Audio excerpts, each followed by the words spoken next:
साथियों, उत्तराखंड की माटी पर इन हिमालयी ऊंचाइयों और पवित्र नदियों के किनारे आज हम अपने राज्य की एक लंबी और संघर्षपूर्ण यात्रा पर चर्चा करने जा रहे हैं।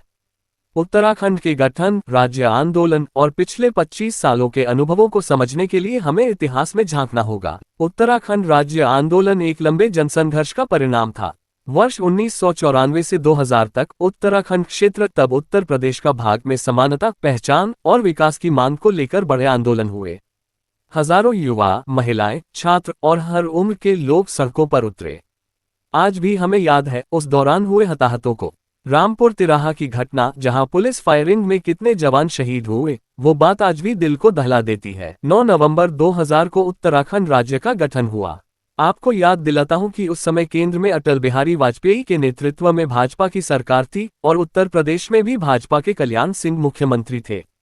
इतना ही नहीं, उत्तराखंड के 19 में से 17 विधायक भी भाजपा के थे। इतना बड़ा दबदबा होने के बाद भी जब उत्तर प्रदेश राज्य पुनर्गठन विधेयक 2000 पर अमल हुआ तो क्या हुआ?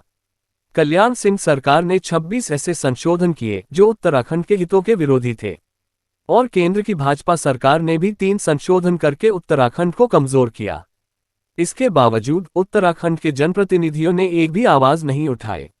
यह एक गहरा राजनीतिक विश्वासघात था। हरिद्वार को भी राज्य बनते समय कई लोग उत्तराखंड से अलग मानते थे, हालांकि वो हमारे राज्य का अभिन्न हिस्सा बना।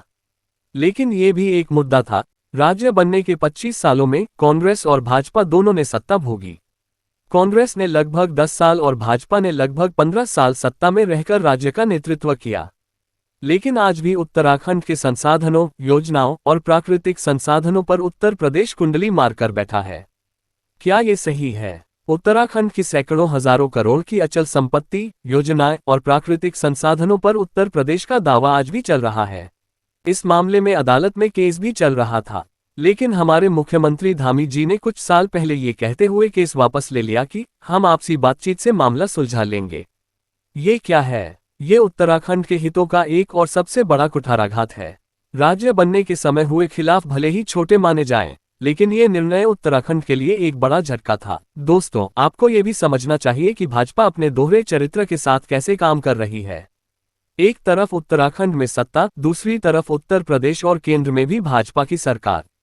लेकिन क्या भाजपा ने उत्तराखंड के हितों को प्राथमिकता दी? नहीं, वो बार बार उत्तर प्रदेश के राजनीतिक हित के लिए उत्तराखंड की जनता और संसाधनों की बलि दे रही है।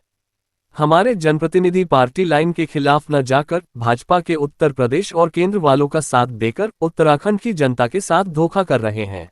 क्या हमें ये स्वीकार करना चाहिए? क्या हमें जिन नेताओं ने हमारे संसाधनों और अधिकारों की बलि दी, उनकी जय जयकार करनी चाहिए? आज भी जनता उन्हीं लोगों को वोट देकर अपना भाग्य ठीक करना चाहती है, जबकि वो लोग उत्तराखंड को बार बार पीछे धकेल रहे हैं। साथियों, उत्तराखंड राज्य आंदोलन से लेकर आज तक की यात्रा बहुत मुश्किल रही है। हमने राज्य पाया, लेकिन हमारे संसाधन, हमारी पहचान और हमारे हक पर आज भी सवाल है।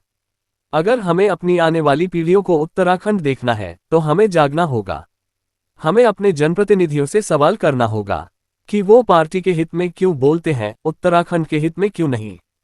हमें अपनी जमीन, अपना पानी, अपनी शिक्षा और अपना भविष्य बचाना होगा।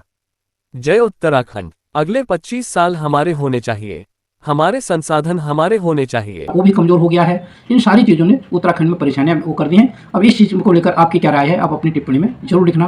अगर आप इस हमारे चैनल पर नए हैं तो चैनल को सब्सक्राइब करना और बेल का आइकन भी दबाना। अगर आप इसको हमारे दूसरे सोशल मीडिया प्लेटफॉर्म पर देख रहे हैं और वहाँ नए हैं तो वहाँ पर हमें लाइक करें या हमें फॉलो करें और इसी तरह के वीडियो के लिए हमारे साथ जुड़े रहें। जय देवभूमि, जय उत्तराखंड।